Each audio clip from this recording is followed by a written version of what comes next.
അച്ഛൻ ആളെ മനസ്സിലായോ? പിന്നെ എനിക്ക് മനസ്സിലായി. ആരാ? നിന്റെ അമ്മച്ചി. എന്റെ ഭാര്യ. ഈ ചേട്ടത്തിയോ? ആ, ഇവളെ കെട്ടിയതുകൊണ്ടാണല്ലോ എനിക്ക് ചേടത്തി സാബുന്ന് പേര് വീണത്. എന്റെ ചായ ഇവൾക്ക് വാറ്റായിരുന്നു പണി. ഞാൻ അങ്ങനെ വാറ്റടിക്കാൻ ചെന്നതാ. ടച്ചിങ്സിന് തന്നത് പ്രേമം. ഇറ്റിന്റെ പുറത്ത് ഞാൻ ചോദിച്ചു പോരുന്നോന്ന്. ചോദിച്ചു തീരും മുമ്പേ പോരാൻ പെട്ട് റെഡി പോന്നു. ഈ പ്രേമത്തിന് കണ്ണും മൂക്കും ഇല്ല എന്ന് പറയുന്നത് വെറുതെ അല്ല. എന്നാലും എന്റെ സാബുവെ, നീ വെസ്പ സ്കൂട്ടർ ഓടിക്കേണ്ട പ്രായത്തിൽ ബെൻസ് ലോഡ് ഓടിച്ചത് ശരിയായില്ല. അതൊക്കെ ഒരു സ്പോർട്സ്മാൻ സ്പിരിറ്റ്. എന്ത് സ്പോർട്സ്മാൻ സ്പിരിറ്റ് ആയാലും സംഗതി ഇതല്ലടാ പീസ്.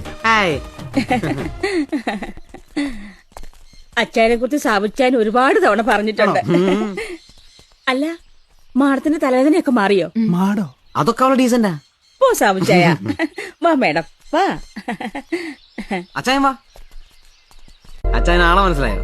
പിന്നെ എനിക്ക് മനസ്സിലായി. ആരാ? നിന്റെ അമ്മച്ചി. എന്റെ ഭാര്യ. ഈ ചേട്ടത്തിയോ? ആ, ഇവളെ കെട്ടിയതുകൊണ്ടാണല്ലോ എനിക്ക് ചേടത്തി സാബുന്ന് പേര് വീണത്. എന്റെ ചായ ഇവൾക്ക് വാറ്റായിരുന്നു പണി. ഞാൻ അങ്ങനെ വാറ്റടിക്കാൻ ചെന്നതാ. ടച്ചിങ്സിന് തന്നത് പ്രേമം.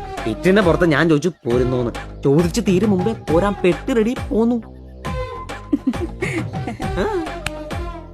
ഈ പ്രേമത്തിന് കണ്ണും മൂക്കും ഇല്ല എന്ന് പറയുന്നത് വെറുതെ അല്ല.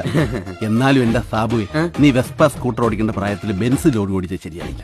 അതൊക്കെ ഒരു സ്പോർട്സ്മാൻ സ്പിരിറ്റ്. എന്ത് സ്പോർട്സ്മാൻ സ്പിരിറ്റ് ആയാലും സംഗതി ഇതല്ലടാ പീസ്.